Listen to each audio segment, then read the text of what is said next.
Hey guys, my name is Ryan, and welcome to Overwatch Central and another Master Guide. It's been a while since we've done one of these, and we want to do a hero that we covered quite a while ago, because a lot has changed with Tracer. In this video, we'll be talking to the Team UK Tracer, a pro player that's currently trialling for Cloud9, MikeyA. Now, because of Mikey currently trialling for a team at the moment, he's pretty busy scrimming and stuff like that, so we've got some deathmatch gameplay in the background that he played, as he can't show footage of scrims, for example. But regardless, there's a lot of decent insight to how to play Tracer to a high level, so do have a watch, like and subscribe if you haven't already, and let us know what you think of the video and what other heroes you would like us to cover in the future as well in the comments below. But let's get straight into it.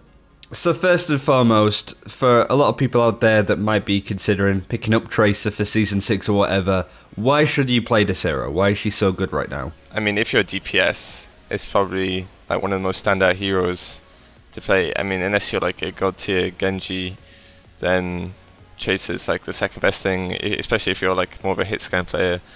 You can do like so much on Tracer.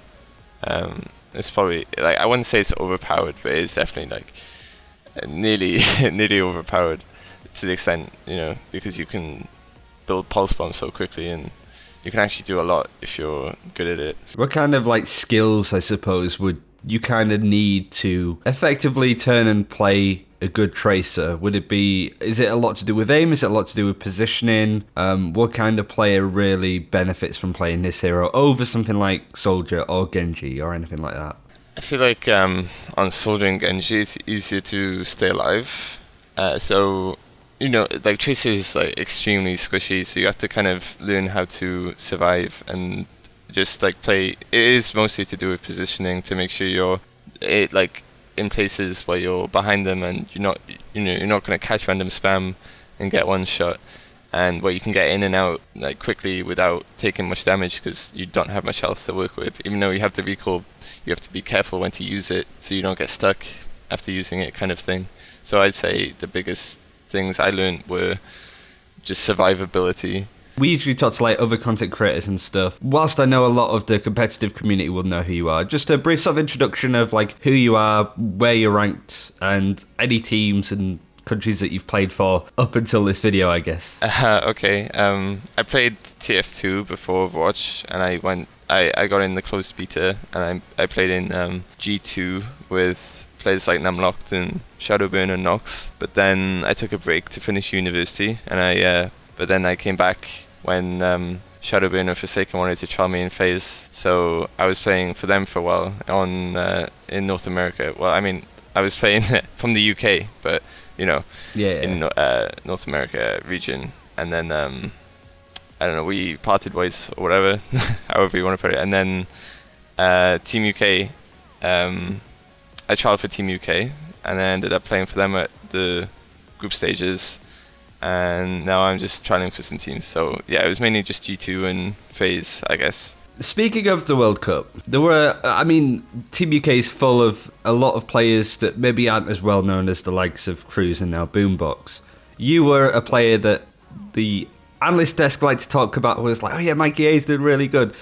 What do you think about how you played? Like, how were you effective with those games? Like, what was the reason that you managed to succeed on Tracer whilst other Tracers that you played against, players like Bacon Jack, weren't performing whilst you were, you know, getting some crazy pickoffs?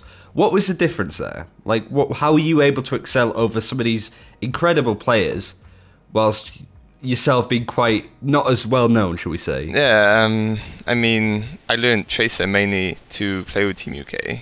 I did play it a little bit in FaZe, but we were always switching roles, so I wouldn't say I was like a Tracer main ever.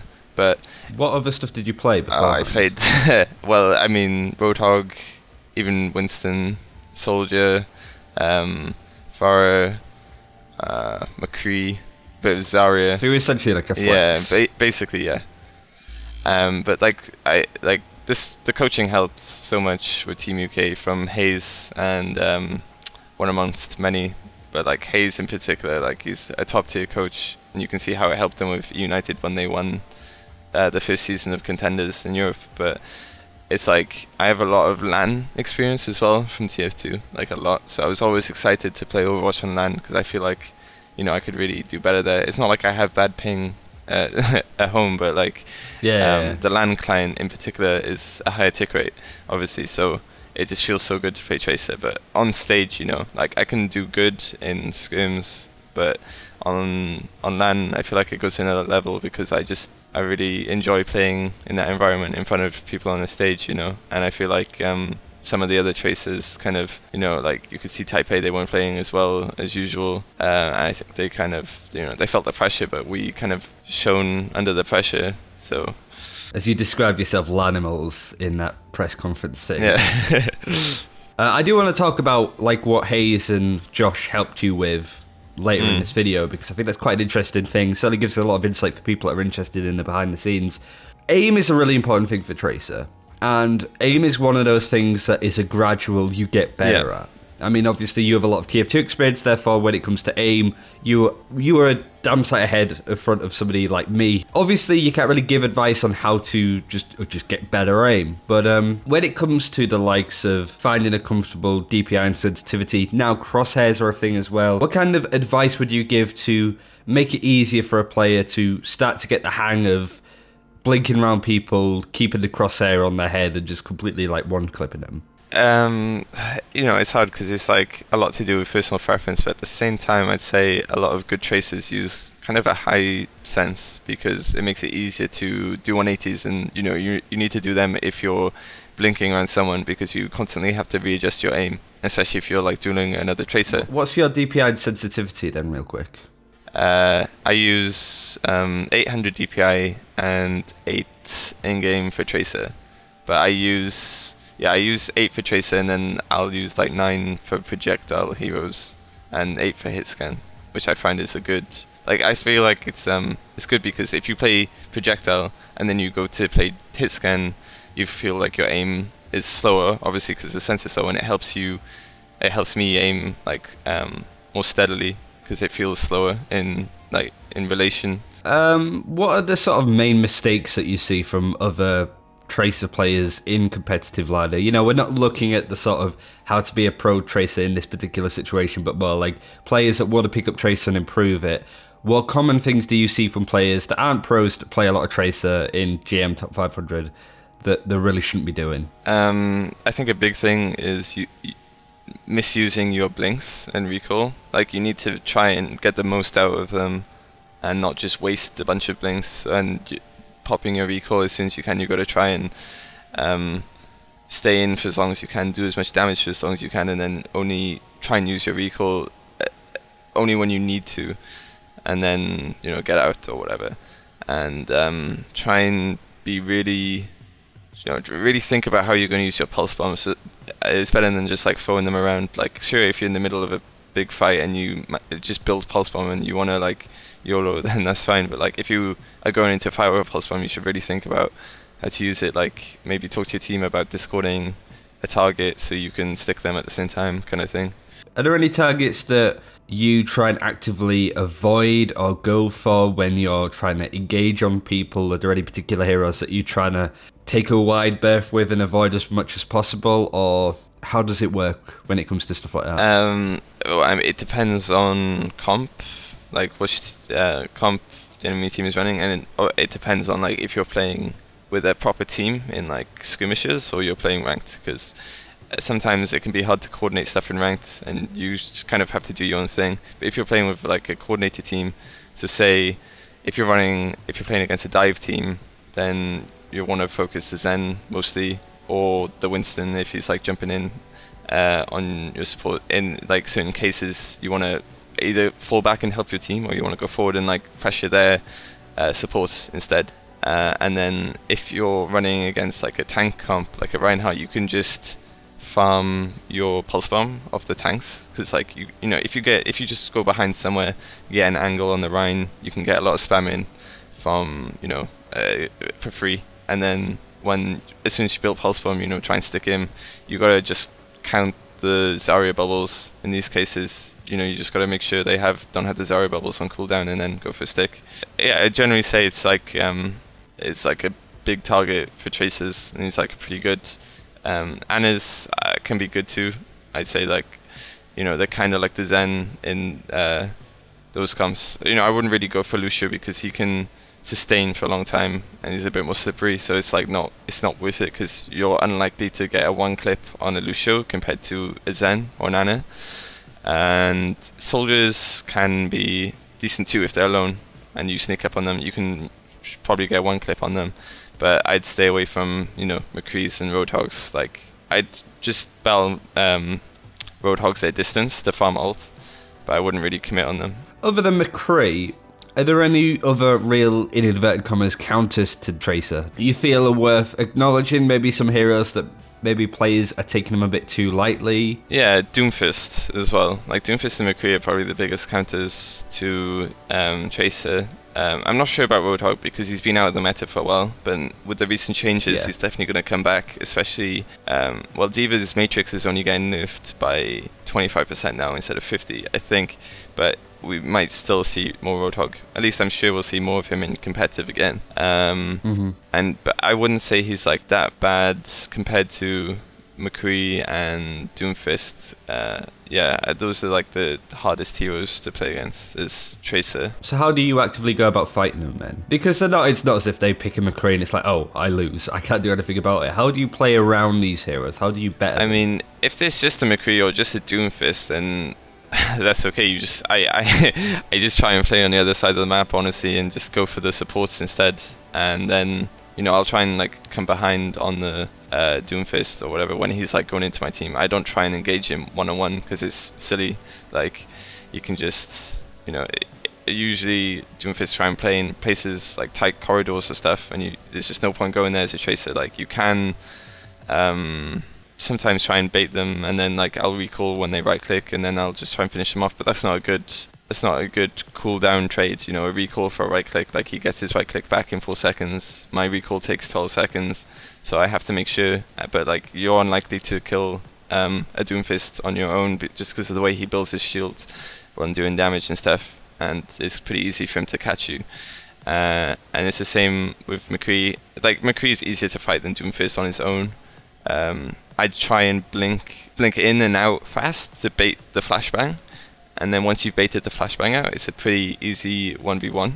So you just gotta try and mind game him a bit with your blinks to try and blink behind him and then blink back instantly, so he turns around and throws his flash and he's like confused and disorientated. It's just the two of them together like can be tricky because you just it makes your time really hard as Tracer.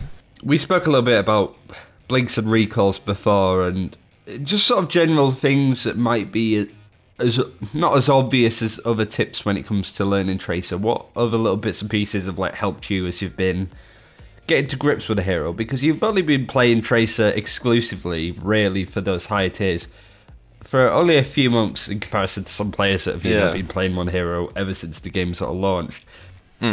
Well, things I noticed from other top Tracers is like health pack control.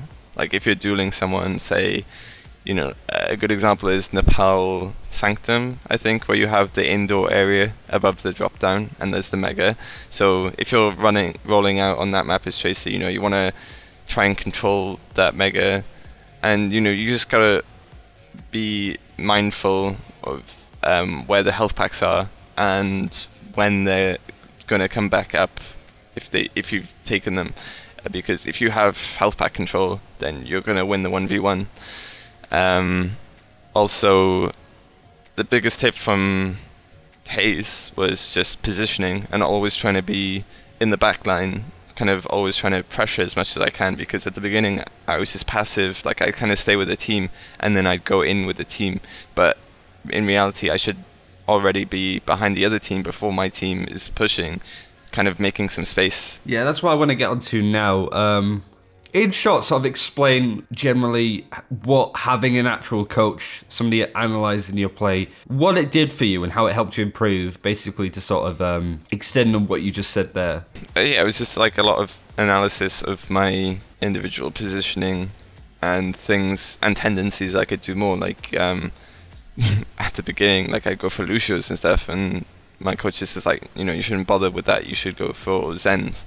And just like easier targets, basically make it easier for myself. And it was a lot to do with just being more proactive and getting into positions early where you can get free spam on the backline. Maybe like I like to do that now. I like to go forward a lot and hide a lot, and it works great versus Taiwan or Taipei. Sorry, because like you get a forward position early on, and they don't expect it, and then you can just engage at the same time as your team, and they're disoriented because you're shooting Zen from behind while he's like just about to go into the fight with your team at the front, kind of thing.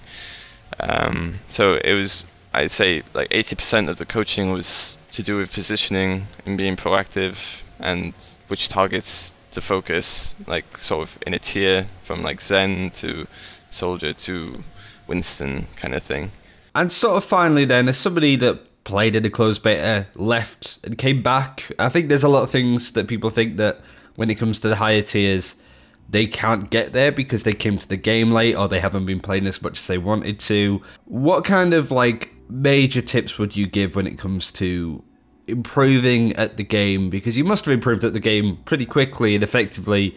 If you'd gone away for some time and now you're playing in like the higher tiers of pro Overwatch, like what kind of advice would you give when it comes to just improving and learning a game that's helped you out a lot as well?